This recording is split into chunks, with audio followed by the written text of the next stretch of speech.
નમસ્તે મિત્રો, મારું નામ બબલી છે. હું 22 વર્ષની છું. હું રાજકોટમાં રહું છું. મારા પતિ બેંકમાં કામ કરે છે.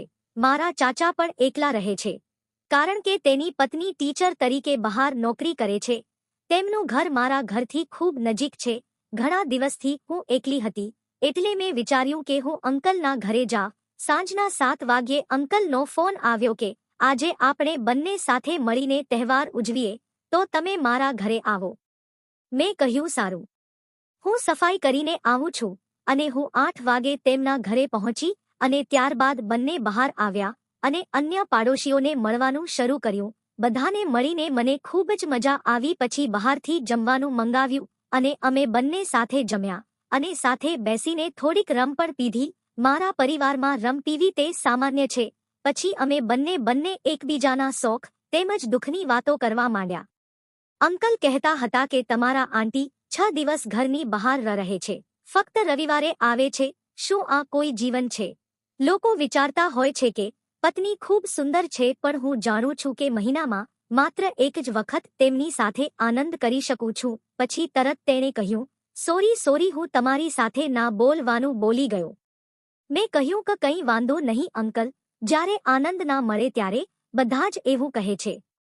હવે મને જુઓ, હું એકલી છું અને મારા પતિ પણ નોકરી માટે દૂર ગયેલા છે. તેથી હું પણ તમારી જેમ કોઈ પણ આનંદ કર્યા વગર જીવું છું. મારાથી રહેવાતું પણ નથી અને કોઈને કહેવાતું પણ નથી. અમે બંને ખુલ્લેઆમ વાતો કરતા હતા કારણ કે અમે બંને નશામાં હતા. જ્યારે કાકાએ કહ્યું કે આપણે બંને આજે દિવાળી કેમ નથી ઉજવતા, પછી હેપી દિવાળી કહીને અમે બંને ભેટી પડ્યા. પછી અંકલે એ મારા પણ કાઢી નાખ્યા અને તેના પણ કાઢી નાખ્યા. તેની પાસે જે વાહન હતું તે ખૂબ જ મોટું હતું અને રમના નશાએ મારા શરીરમાં ગરમી લગાડી હતી. ડાબલીની અંદર પણ ભીનાશ આવી ગઈ હતી. મિત્રો, જો કોઈ વ્યસન કરે છે અને બીજો નશો કરે છે તો તેને બીજા કશા વિચાર આવતા નથી. આ સ્થિતિ બંને માટે ભયંકર છે. અંકલ આનંદમાં ને આનંદમાં મધ ભરેલી ડાબલી પીવા લાગ્યા અને મને પણ તે ખૂબ જ ગમતું હતું. તેણે મારા પગને જુદા જુદા કરી અને થોડીક જગ્યા બનાવી અને ત્યારબાદ તેઓ નશામાં શું કરી રહ્યા હતા તે તેમને પણ ખબર ન હતી. આને પછી શું થયું? જો મિત્રો વાર્તાનો આગળનો ભાગ સાંભળવા માંગતા હો તો વાર્તાને એક લાઇક કરશો અને ચેનલને સબસ્ક્રાઇબ કરશો.